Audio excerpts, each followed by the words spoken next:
I could ask my question now. So we, I work at New River Health, and I work with our weekly groups of people who have under 90 days of sobriety, and that includes a fair number of people who have been in the program for 2 or 3 years. Some of them at times have achieved 90 days and moved on to our biweekly group. And then because of repeated relapses have come back to the 90-day group. And some people, anyway, it's a variety of people. And a lot of the people in that group have known each other for a long time. And so there's kind of a friendly atmosphere there, and people support each other. And someone asked me recently, a staff person asked me recently, did I think that that actually could be hindering people's, or let's put it this way, enabling people's relapses, because they're kind of comfortable with this group of people that's relapsing frequently. And this person proposed what to me was a unique idea, but I'm not sure what I think about it, proposed that maybe after a certain number of relapses, and we refer people to relapse prevention so they get more intensive treatment with the therapist, and we encourage people to go to rehab, but these are people who just aren't willing to go to rehab, and we're sort of, focusing on harm reduction and relapse prevention. But this person proposed that after a given number of relapses, maybe 5 or 6 consecutive, that I pull people or that person from group and see them individually for a week or 2. And to kind of try to, frankly, to break up the relationship a little bit with the group. And I don't really know what I think about that. And I wondered if anybody on the call had considered something like that. I wouldn't see it as punishment. I would see it as more intensive one-on-one interaction with the prescriber, and then perhaps one-on-one. We haven't really thought it through. Would we keep them out of group behavioral health too, or would I think we would maybe have them do one-on-one with the counselor that week, make it more intensive that week or 2. But one thing that appeals to me about it is it sort of changes things up what we've been doing. We're really, kind of in a rut with an entire group of people, and but I don't want it to feel like a punishment or something like that. So anyway, I just thought I would throw that out there for thoughts, opinions, ideas.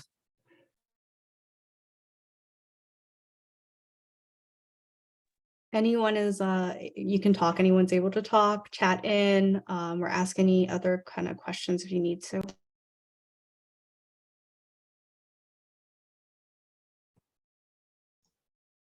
Are you thinking? Hi, Jennifer. Oh, sorry, go ahead. Oh, you go ahead, Nikki. Are you thinking the relapse is because they know these other people in the group, or just because they're relapsing? No, I don't think it's because they know the other people in the group. They're not relapsing together outside of group, but the person who brought this up suggested that there's some kind of a comfort level with the other members in the group, sort of, like that everyone expects everyone else to be or expects these other frequent people who are relapsing frequently. There's an expectation that they all will be, and there's a certain level of comfort in that. And it almost like support or enabling for relapse, but not that they are doing it together outside.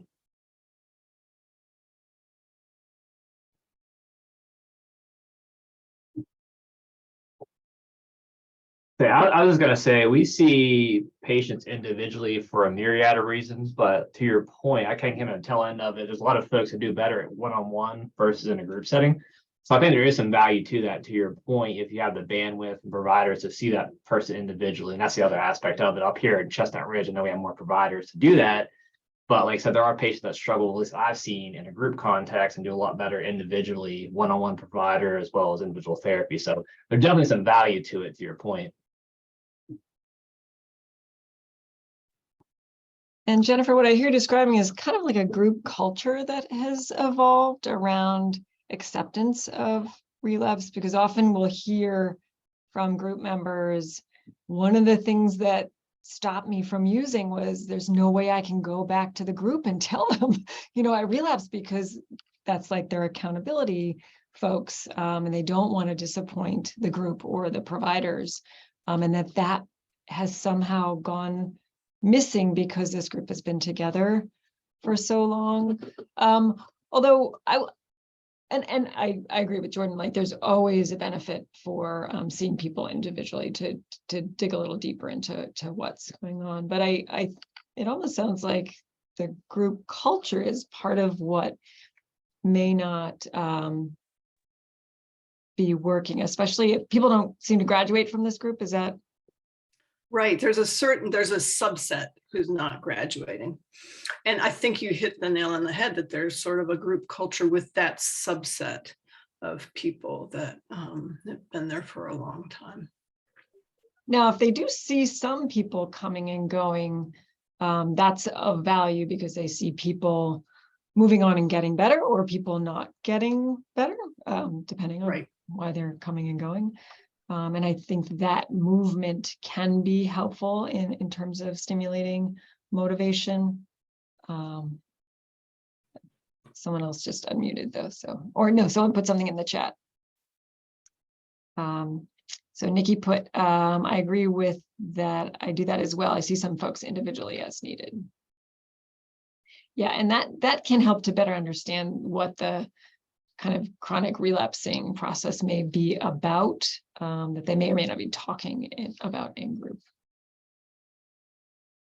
So I think you could experiment, right, with doing it and seeing what happens. It's certainly not a negative to see someone individually. That's not a negative intervention. And you can see it if it has an impact on the group and on the individual.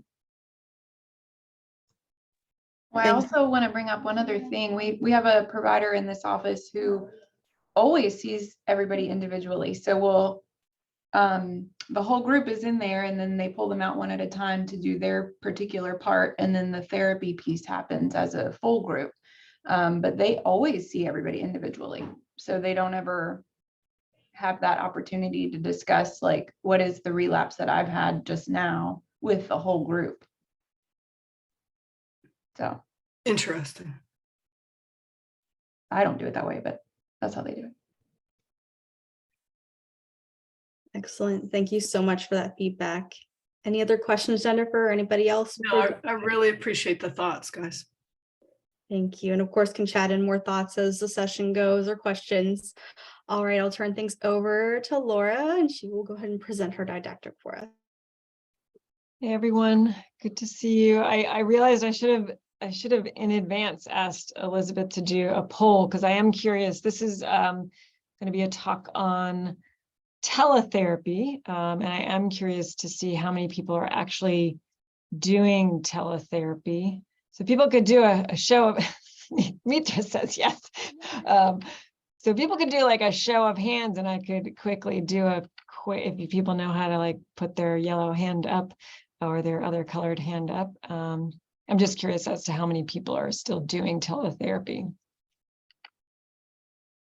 It says 2 participants, 3 participants. Okay, 5. Oh, it counts it for me. That's really cool. So I only see 5, 6, which is interesting.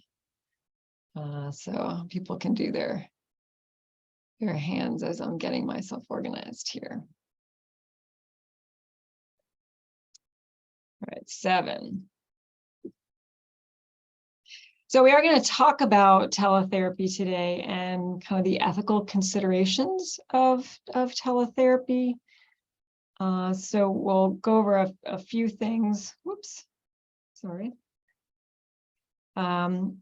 Specific to kind of a little bit of like where we've been and where we are, and the rapid growth of teletherapy during the pandemic. We were all many of us were forced into doing teletherapy very quickly, without a lot of preparation and sometimes not even a lot of like thoughtfulness about the ethical considerations. And we learned some rough lessons along the way.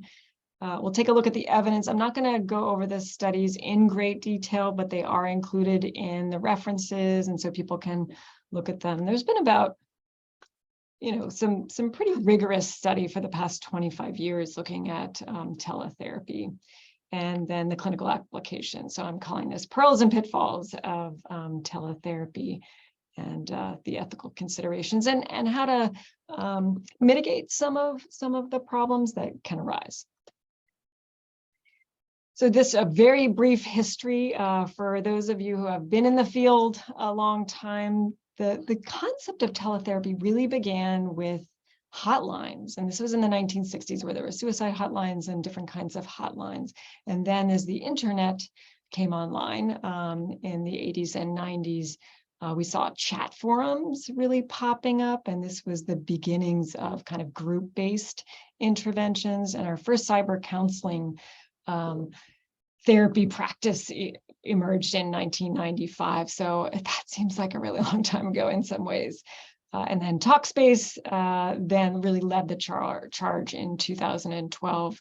And then many, this is not an exhaustive list of all the different teletherapy practices that exist out there at the national level. It is important to remember that some of these agencies or practices do accept insurance and some do not. So not all teletherapy online does accept insurance, and that's important. So this book, The Distance Cure, is a really interesting book on the history of teletherapy. It goes way back from before the 1960s, and it's an interesting read if anyone wants to check it out. So many of us were really forced into the experiment of teletherapy very quickly. At our own practice in Morgantown in the Department of Behavioral Medicine and Psychiatry, we converted almost 100% of our visits into teletherapy within 2 weeks. And that was insane when I think back about that. And again, we're not prepared for what we found, or I was not prepared for what I found. The growth of the industry itself in terms of telehealth has been astronomical. I mean, when you look at kind of the billions of dollars in this industry, and then the projected growth that continues into 2028. And so this is the whole telehealth industry, not just psychotherapy and psychiatric interventions. But it's interesting to kind of look at the explosion that we've seen. So pre-pandemic, in general, at the national level, about 4% of visits were on teletherapy, and now it's huge. So the rates of telehealth visits increased by 7,000%, and that includes all telehealth, again, not just behavioral health. But mental health therapy dominates the utilization of teletherapy because we don't necessarily have to do a physical exam or a physical intervention with our patients. And now it's about 44% of telehealth visits are mental health telehealth visits. And then post-pandemic, whereas we resettled with teletherapy, is about 22%. So we've really gone from 4% to 22% at the national level in the United States. And this is from fairhealth.org, which collects some of this data, which is really interesting. And so the question remains, well, okay, we can do it, and does it work? And if so, who does it work for best? And it's really important to consider both the provider and the client. Some people prefer teletherapy, some people do not. And then what do you do if the client prefers one and the provider prefers another, and really matching people up with their preference, and does it work? So lots of evidence. The first really milestone in terms of the evidence was that the APA approved telepsychiatry for commitment hearings, which is really kind of interesting. So the person then didn't need to be transported from wherever they may have been incarcerated or in some kind of contained setting to be able to be evaluated. So that was kind of the first big shift. And then we see lots of studies, including like meta-analyses of multiple studies looking at the efficacy. And in general, people can do it. It works. People like it. It's manageable. And so all these studies along the way have generally indicated that teletherapy works for most. Doesn't work for everybody, but for most people. Then breaking it down from a clinical perspective, some of the pros and cons. So it's as effective. Retention rates are equal to or better than in-person therapy. Certainly reduce travel costs. So we live in a rural state. We would often have people coming up to Morgantown and traveling 2 hours each way. Gas costs, all of that. Many people don't have transportation, don't have a lot of resources for gas and travel. Office overhead was another consideration, which would be a pro. And other kinds of barriers being reduced, such as disability. People who have disability that can't drive, difficulty walking into a mental health setting because they had shame, transportation, childcare. And also for people who do not have resources in their community. So in rural communities and in communities of color, people had now new access to treatment that they may not have had before with teletherapy. Some of the cons, and some of these are ethical concerns, the potential for difficulty establishing a therapeutic alliance. Many people find it difficult to establish that and feel that. Other people do not. So it really depends on that provider-client interaction. Lack of physical closeness. So some people, work in a practice where you physically do have contact with patients, whether it's even a hand on the shoulder. So for many of our isolated patients, whether they be elderly patients or others, they don't have a lot of physical contact, and coming into the same physical space as someone in and of itself was therapeutic and is therapeutic. And so that doesn't happen on teletherapy. We only see each other from the chest up. And so there's a lot going on non-verbally that we do not see when we engage in teletherapy. Certainly privacy concerns, who's in the background, who can overhear, connectivity issues, and not all of us have great connection, state licensing issues with regard to billing and insurance issues in general, and then concerns about how to conduct safety interventions if someone is suicidal, homicidal, or at risk for being hurt themselves by another in a setting. How do we assess for that safely if that person may in fact have access to means to hurt themselves right there in that setting, or be hurt themselves by someone in their setting.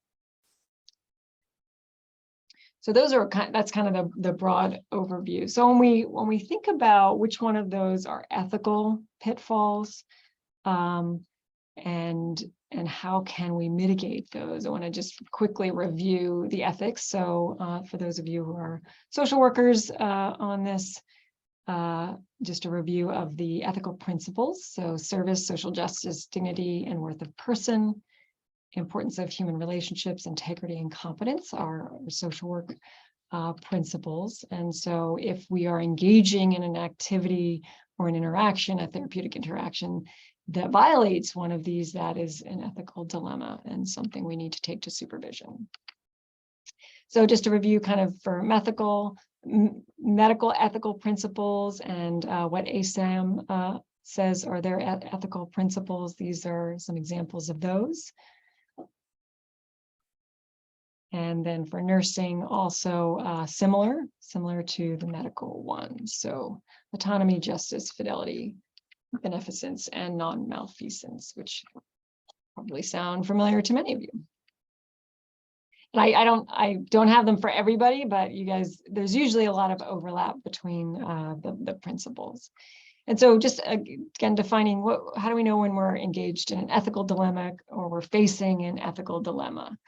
Usually it's a challenging situation in which it's difficult to decide on what the right course of action is.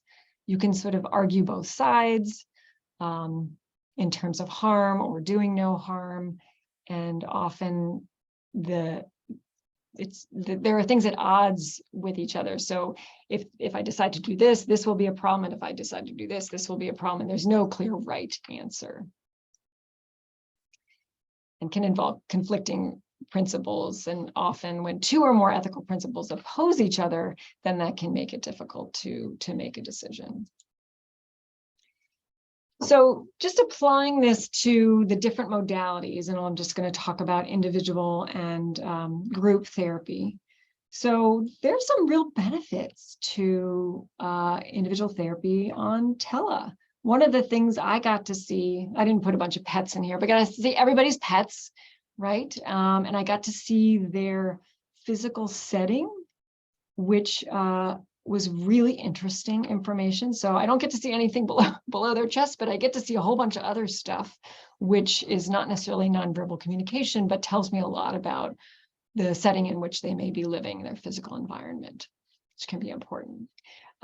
So those of you who work with adolescents can get really playful with tele and do crazy stuff. So in the beginning, people were doing crazy things with their backgrounds and having fun with it. And we often got to see a side of patients that was more playful that we didn't necessarily get to see. And for our working with patients who have children, we also get to see what their children are doing in the background, which can give us a whole bunch of clinical information that we may not have otherwise had. So these are some of like the pearls that we gain when we do teletherapy that we don't have when we're in an office-based setting. And again, for many, it's easier to access the care than if they have to travel. Some of the pitfalls are, again, it eliminates that physical closeness. For people who work with kids, managing some of those externalizing behaviors can be really difficult. So I have a colleague who works with kids, and literally at one point, the child grabbed the phone and went running all over the house on tele, and the mother was like chasing the child. And so it was a little bit challenging to do a therapeutic intervention when the kid basically ran off with the phone. Also, if someone is engaging in self-harming behaviors or self-destructive acts, it can feel a little bit more difficult to manage those. There is a protocol for safety and assessing for safety on tele. So these things do exist. But I remember when we first transitioned, it was a real concern. If somebody was expressing active suicidal ideation with intent and plan, and they were on the camera, like, how am I going to get them to come into the hospital? Poor internet service is a big concern. So I specifically remember working with an individual who we were trying to do trauma work, and her internet was in and out. And I was not able to do trauma work with her. I mean, I just had to do supportive therapy. You can do supportive therapy when someone's internet is in and out, but it felt like a real ethical dilemma for me to try and engage her in trauma work, because literally she would freeze in the middle of saying things and like come back, and I didn't know what she had said, and it was not effective. Assessing for interpersonal violence, and when there is interpersonal violence in the home, assessing for safety. Is that person there? Can the person that's in front of you talk freely? Do they think they can talk freely and they actually can't because the other person's listening to them? So we had some instances where family members were literally listening to the therapy, and the patient did not know it. And then that was problematic. So the patient thought she had a safe environment, and when in fact she didn't. And sometimes with minors, they are not able to ensure that their parent is not listening, even if they ask them not to. And so we really need to assess for safety and confidentiality of the environment. And then when patients are experiencing psychotic or severe paranoia, psychotic symptoms or severe paranoia, sometimes with electronic devices and tele, that can plant a seed that exacerbates or really inflames people's symptoms, and then it would be contraindicated. And so for our thought disorders patients, often we have them come in because they don't feel comfortable on teletherapy. And then in terms of groups, so the pearls of groups are anytime you want to show a video, it's much easier to show a video. Certainly we've had examples of patients being like, oh, I found this really cool resource online, and literally the group therapist can like look online, go to the resource, show the group, and share information really, really easily and give people links and put things in the chat. And sharing of information is really much easier. We don't have to waste a bunch of paper and make a bunch of copies and pass them out. We can share it over and access the internet right there. Allowing group members increased opportunity for confidentiality and connection. So kind of like Jennifer was talking about, many of our patients know each other outside of group, which can be helpful or can not be helpful.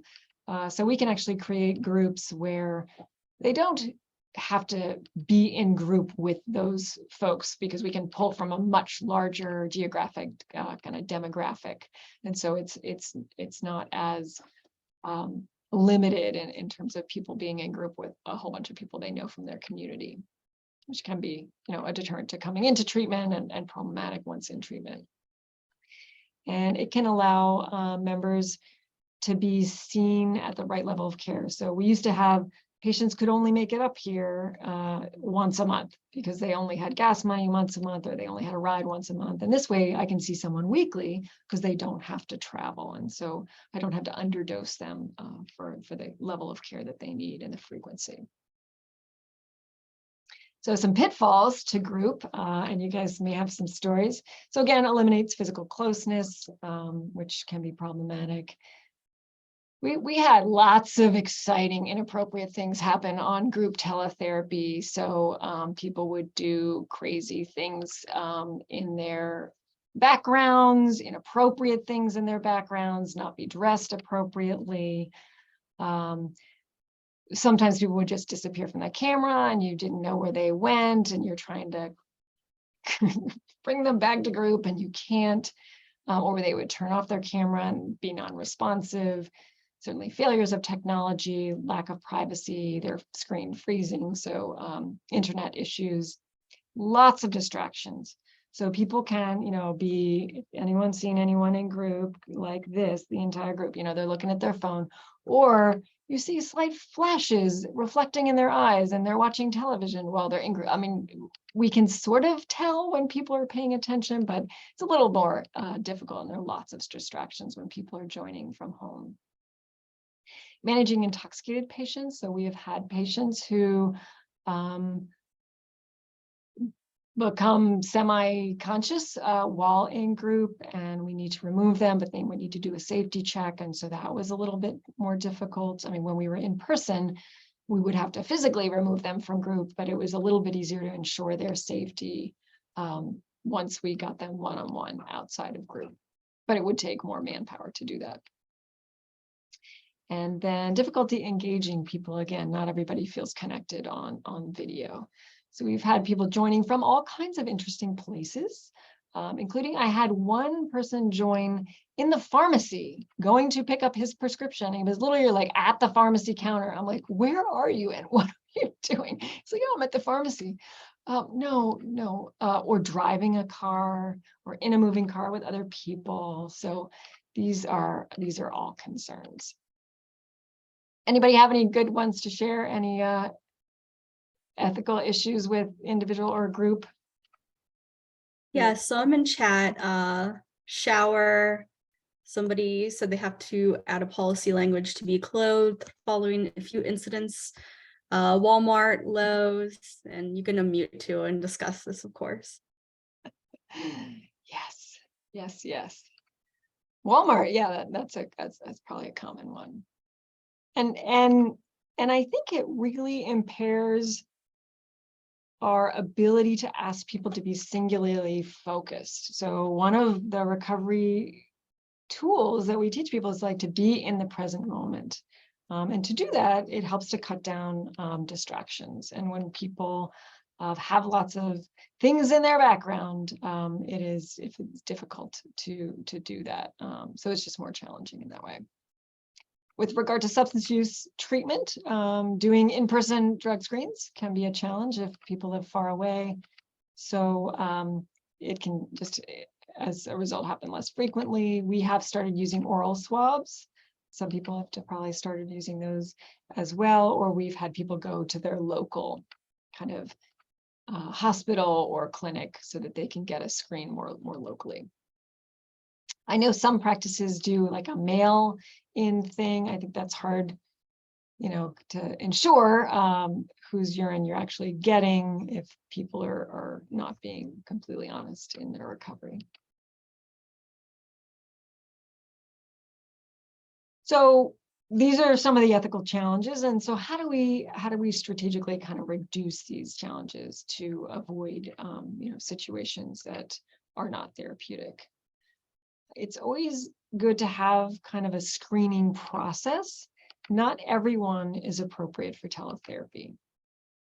And so how do you screen people out and how do you screen people in? Making sure people have the right technology, that's one of the kind of screening measures. How do you set up your office to make sure that that's a therapeutic space? And how do you help people set up their space where you're seeing them? And then really orienting people to the experience. It is different to see someone on the camera. Now, again, I think adolescents are super used to this in a way that older adults may not be. A lot of our geriatric population did not want to do tele. They didn't understand it. It was frustrating. They didn't have anyone to help them, and they didn't feel connected. And so they were some of the first people to come back in person when we began seeing people in person. So contraindicated clients are really those who have poor internet connectivity, those who prefer in-person visits, and who can't control their environment, whether it be privacy or safety, and can't really develop rapport over tele. We've also had some instances where clients have taken photos or videos of other people while in group. That's a problem. And so making sure you're kind of talking about that in the beginning. We've also had some interesting things happen in the chat where people are private messaging each other and the therapist can't see it. So we have often turned off some of the feature with the ability for them to private message each other because we had some significant issues with that, like literally like saying really mean things about other people in the group, and then it did not go well. Whoops, sorry. And so I lost my clicker. There we go. So having a technology check is really important when you orient people to teletherapy, asking about these specific things, and having your own office set up. So it's interesting, we've had to give some feedback to providers.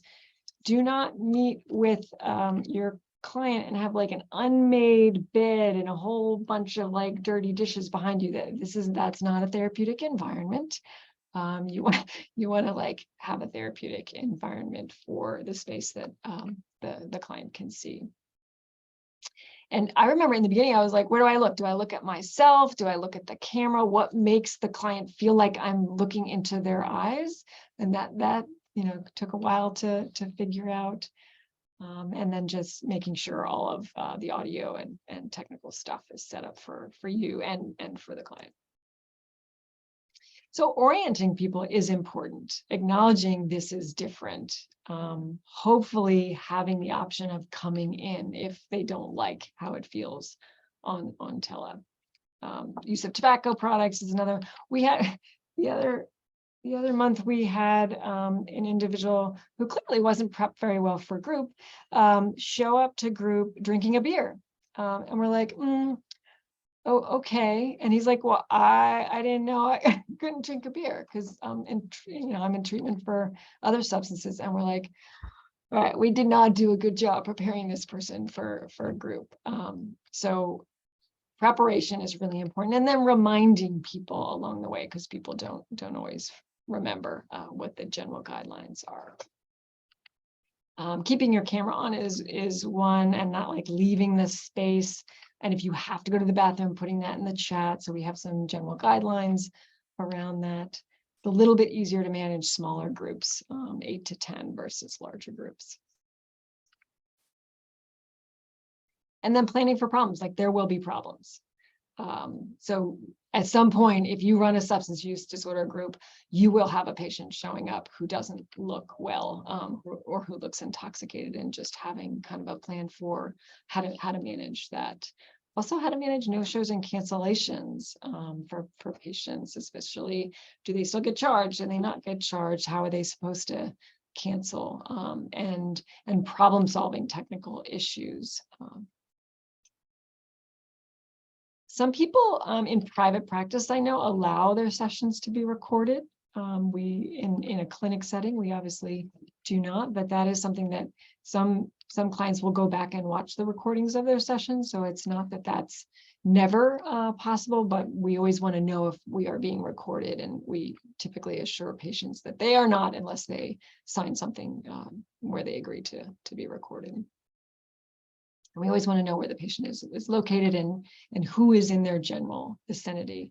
It's a good idea to know where the local ER is. So if someone is in crisis, that you know where to direct them to. And if you have to do kind of a safety check on someone, that can be something. And that's always better to discuss like ahead of time. Because again, if they come into the office and they're in crisis and we feel they're unsafe to leave, most people know how that goes, but many people have no idea how that would go on tele. And so orienting them to what that might look like. And this just is a final kind of wrap up. So billing and coding, this has been an ever-changing landscape during tele. So all kinds of rules and regulations were relaxed. I mean, during COVID, all kinds of rules and regulations were relaxed during COVID, and then they have tightened back up. So in general, we usually, as providers, need to be licensed in the state where our patient is. So in Morgantown, we have people in Maryland and PA and Ohio, and so they need to cross over into West Virginia if we're not licensed in those states, and letting people know that. So it can vary depending on the insurance, but just knowing what the regulations and the rules are important. So there are certainly some benefits, especially to underserved populations in terms of access. So the ethical dilemma I often run into is is it better to provide suboptimal care for this person who has a serious trauma background, so at least they have contact with a mental health provider, versus none at all, because they have no providers in their community? And if I wasn't seeing them every other week to at least provide some supportive therapy, they would have no treatment at all. And so where do you land on some of those pluses and minuses? Reducing barriers, reducing no-show and cancellations. So what I always do is, if my patient is 5 minutes late and they're being seen on tele, I call them, and about 60% of the time they're like, oh my God, I forgot, I'll jump on. And so the session is then saved, and they don't have to cancel or no-show. Less time commuting for provider and patient. And then it's really safe for most patients, but there are some contraindications. Many patients prefer it. I personally do not prefer it. So it has been a struggle that my caseload remains about 80% tele, despite me not preferring it. It's been a struggle. So just quick summary, COVID has accelerated the development of teletherapy, and the change is definitely here to stay. So I need to accept it. Overwhelmingly, the evidence really shows that it's safe and effective, and there are really both pearls and pitfalls. And if there are ethical dilemmas, obviously the first place to take that is supervision, to talk about what to do next. And then some of the ethical implications are about patients' preference, safety, clinician competence, and then the impact on interpersonal connection and social justice. So that I think is right there an ethical dilemma when we think about ethical principles. I'm giving this person access. So in terms of the social justice, that's a good thing. And yet they do not feel like they can connect interpersonally. And so maybe treatment isn't going to be as effective, and that's a bad thing. It's like, and where do you come down with, do I provide tele, or can I actually get them here in person? And we've tried to bring our groups back in person. I've tried to bring our pregnancy group back in person, and they've all said no, which is frustrating. So just some resources which Elizabeth will send out. Lots of online meetings now. You guys know this, but I sort of put a whole bunch of links in here for people's reference. This is wonderful. Again, not everybody likes online, but in terms of accessibility, lots and lots of meeting options. And then I provide some resources for the evidence of teletherapy, and then some additional resources just in terms of sometimes some policy issues and some thoughts about how to make it work for people. And that's that. So any specific ethical dilemmas that people have encountered in group or individual teletherapy that they wanted to bring up?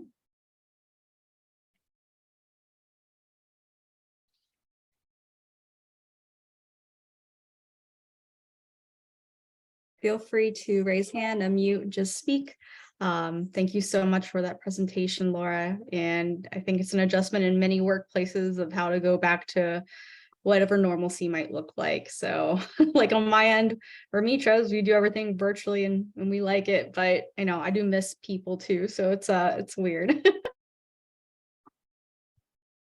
I guess, Laura, that's the question I'd ask you and a lot of other people. Can we go back? Because it's because we have bent over backwards. We've trained people. We have them come in with their phones. We teach them our, video chat, all that. And I'm not sure how I would get people back in person for group. Because I'm with you. There's definitely advantages to in person, but I don't know if we can. I'm struggling with it right now. Because our last holdout was, oh, we're still wearing masks, can't put 20 people in a room, and that went away today. Yeah, So, yeah, that is no longer a barrier. So I don't know. Do you think we can go back?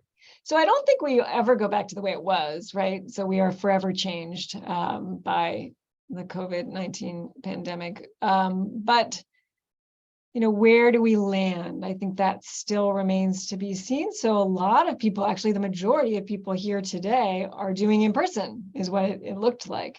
So many people have gone back, and I'm envious of that. I had one patient stay in person the whole pandemic, and really most people ended up, because people's travel so far, many people stayed on tele. So I think patient preference is going to dictate this, because they have options to go tele. And then, what I've done with the group is, like, every so often we've polled them. So if we went tele, how many of you would be able to come? And it's usually like 2 people out of 10 that would be able to get here on a regular basis. Now, if you forced it, the number would come up, but is there, am I really going to force that? We've thought about, like, how about once a month? Because we could, especially with pregnant women, they do have to come in person for some of their prenatal care. Could we schedule it on the same day or something like that?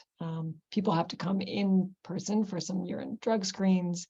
So this evolution will require some creativity on our parts. And I guess we'll have to convince some patients of the benefits. But when money, transportation, childcare are barriers, that can be a struggle. Thank you so much. And Nikki, one moment, let me just get to Diana's in the chat really quick, and I appreciate you raising hand. Do you work with any court-ordered clients, or are they all there under their own volition? The question was asked. Oh, I work with both. So yeah, we see both. We don't have any groups that are just court-ordered, so they're usually mixed in with patients who are coming voluntarily. Thank you so much. If you have anything further to add, go ahead and do so in the chat. And Nikki, go ahead. I just wanted to mention what we did with it. Our weekly groups went back to being in person, and we got a lot of crap about it. And everybody's like, we're not going to be able to make it. Well, they made it. And then they were like, actually, I like this better. I'm glad you kind of made us. But we left our bi-weekly and monthly groups as virtual as another little nugget of goodness. If they make it to bi-weekly, they get to go virtual. And so that's worked for them a little bit to have that incentive there. So anyway, just what we did. Yeah, no, I love that, because a lot of times I love that, because I'll like see patients in the waiting room who I've never seen in person, and I'll be like, not even recognize them, right? Because they're like 6'7", and I had no idea they were that tall, right? Or they, they're just a completely different shape or size than what I saw on camera, or they have a mask on and like it's confusing and I can't really recognize them. But to have had that sort of foundational in-person stuff and then transition into virtual, I really like that, because you sort of feel like the person at least before you transition into the virtual space. That's a great idea. And I know they would resist, and most of them would probably come. So that's actually good to hear that you ran that experiment and it worked.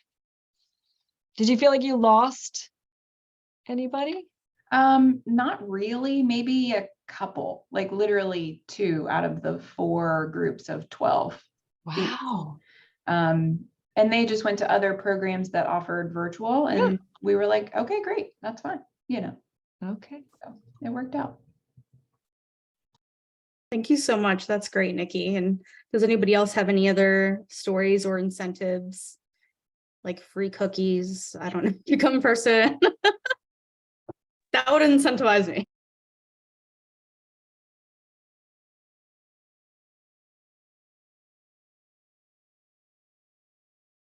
We've had everybody back in person for quite a while, and we're fortunate to have some transportation for some people.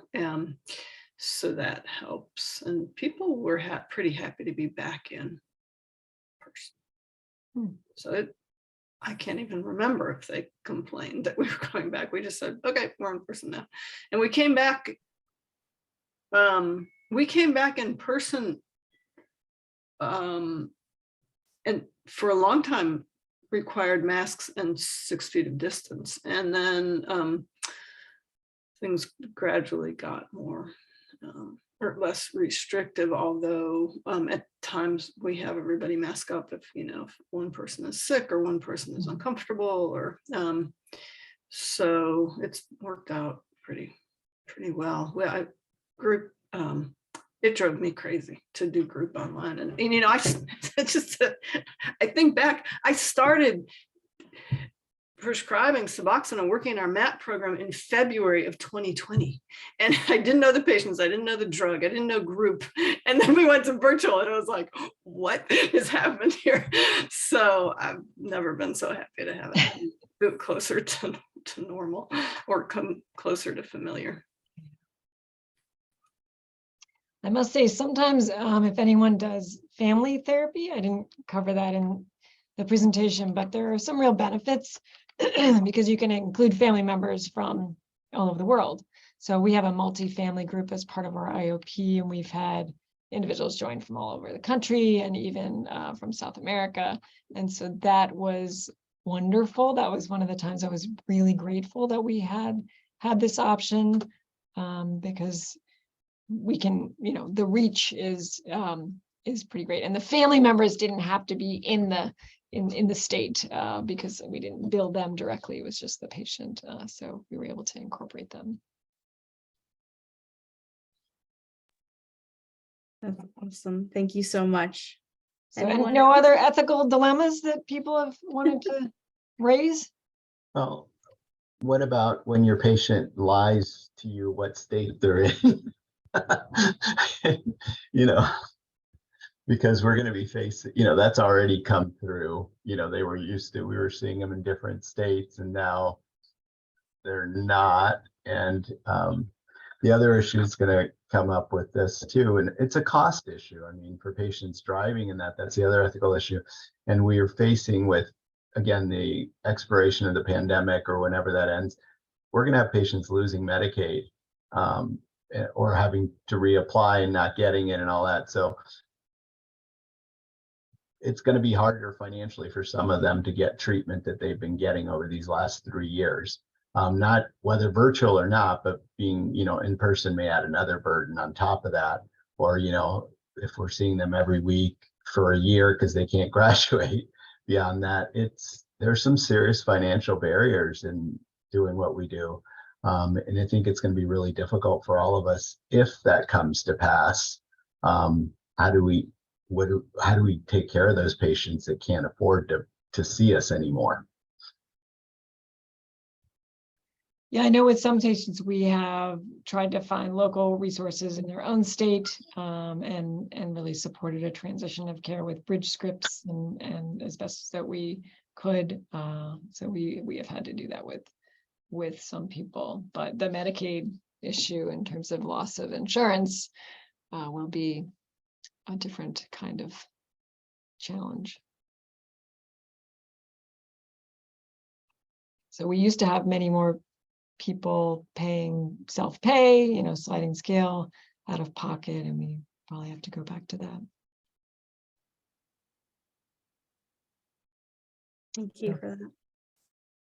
If anyone else has any thoughts about handling those challenges?